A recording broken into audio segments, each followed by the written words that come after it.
मंत्री डॉक्टर दिनेश शर्मा ने टीएमयू के सभी छात्र छात्राओं को वितरित की डिग्रियां। आज 31 जुलाई शनिवार को टीएमयू में छात्र छात्राओं को डिग्री वितरित करने के कार्यक्रम का शुभारंभ किया गया, जिसका उद्घाटन मुख्य अतिथि उप मुख्यमंत्री डॉक्टर दिनेश शर्मा ने दीप जलाकर किया। सभी छात्र छात्राओं को डिग्रियां वितरित की गईं और छात्र छात्राओं को आगे पढ़ने अच्छी लगन से कार्य करने के लिए जागरूक किया गया। आगे के कार्यक्रम को बढ़ाते हुए सभी छात्र छात्राओं को पढ़ाई के लिए जागरूक किया गया। उत्तर प्रदेश के उप मुख्यमंत्री डॉक्टर दिनेश शर्मा ने सभी छात्र छात्राओं की हौसला अफजाई की।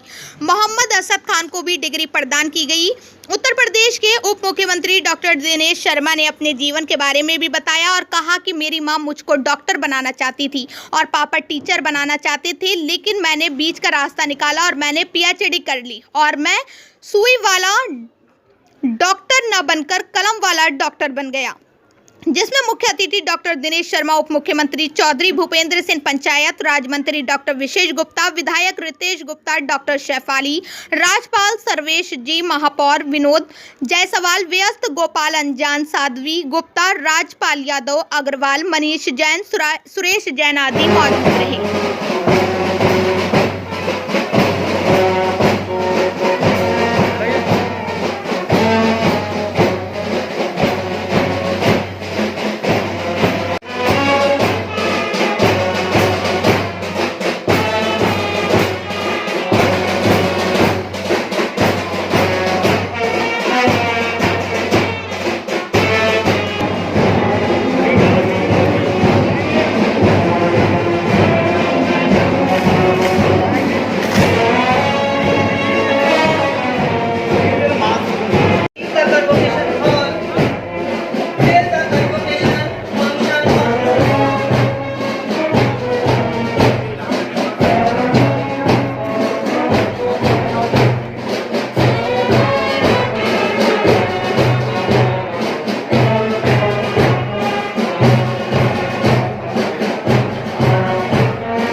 भाई साहब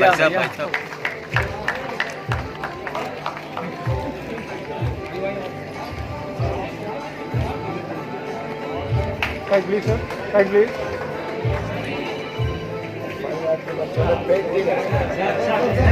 Manish ji, back, Manish ji.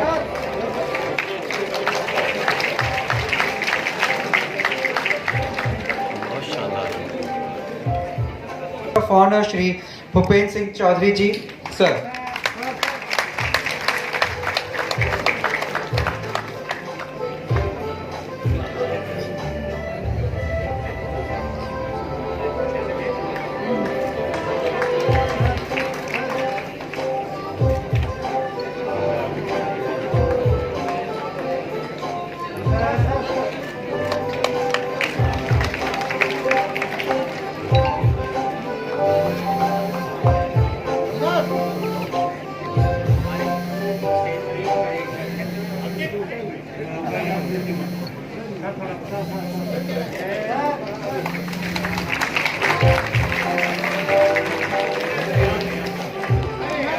विश्वविद्यालय के अंतर्गत दीक्षांत समारोह में आने का और भारतीय जनता पार्टी के जनप्रतिनिधियों, पार्टी के प्रमुख पदाधिकारियों के साथ विचार विमर्श और बैठक करने का अवसर मुझे यहाँ पर मिला है। उत्तर प्रदेश में माननीय योगी जी की सरकार ने 4.5 वर्षों में प्रत्येक क्षेत्र में अभूतपूर्व परिवर्तन किए। अभी जब मैं आपसे बात कर रहा हूँ तो आज हमारे हाई स्कूल और इंटरमीडिएट का जो परीक्षा परिणाम है, बस दिखता हूँ आधे घंटे बाद वो भी आने वाला है। 55 लाख से अधिक विद्यार्थी बैठे थे। प्रधानमंत्री जी ने जैसा कि आह्वान किया था कि कोरोना के संक्रमण काल में जो बच्चों की सुरक्षा है वो हमारी प्रथम प्राथमिकता है, उसको देखते हुए उत्तर प्रदेश सरकार ने, हमारे मुख्यमंत्री जी ने निर्णय किया था कि उत्तर प्रदेश जो प्रयागराज बोर्ड है उसके 100 साल के इतिहास में पहली बार बगैर परीक्षा के केवल अंकन प्रक्रिया, उनके पिछले रिकॉर्ड्स और जो उपलब्ध रिकॉर्ड है अंकों का, उसके आधार पर फॉर्मूला हमारा सफल रहा और भारतवर्ष में नहीं दुनिया के तमाम जगहों पर उत्तर प्रदेश की कोरोना मैनेजमेंट की प्रशंसा हुई। कोरोना गया नहीं है, जैसा कि प्रधानमंत्री जी ने कहा कि बहुरूपिया है, देश बदल बदल कर आता है। तीसरी लहर की आशंका हमारे चिकित्सकों ने, इंजीनियर्स ने, वैज्ञानिकों ने व्यक्त करी है। तीसरी लहर का सामना कर सके इसके लिए पूरे 75 जिलों में वेंटिलेटर्स की उपलब्धता, ऑक्सीजन प्लांट के द्वारा ऑक्सीजन की उपलब्धता, प्राथमिक केंद्र स्वास्थ्य केंद्रों को भी तैयार करना, बच्चों के लिए अलग से बेड्स की, महिलाओं के लिए अलग बेड्स की रचना करना सरकारी अस्पतालों में, जगह जगह मेडिकल किट्स का वितरण करना, ये काम अभी भी युद्ध स्तर पर सरकार के द्वारा चल रहा है।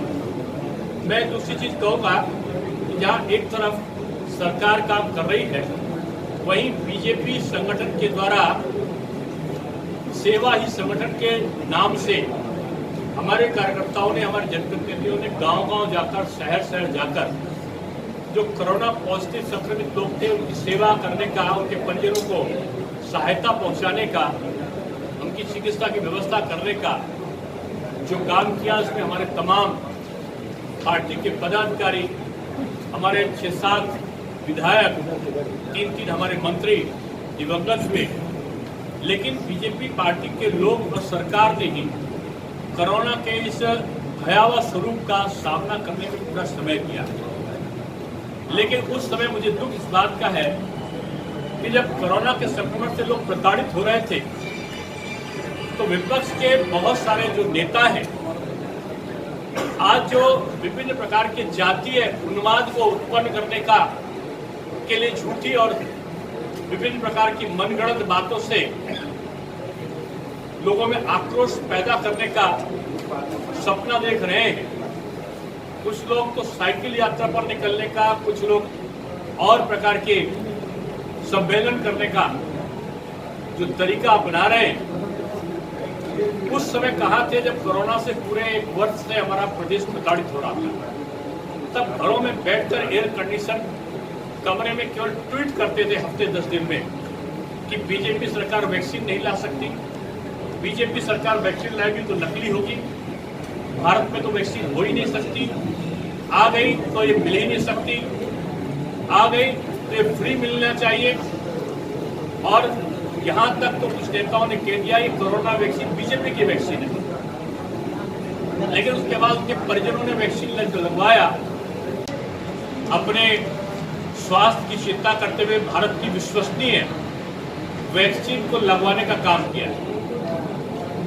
अब उनको पता चला कि मोदी जी क्या है, अब उनको पता चला कि योगी जी क्या है।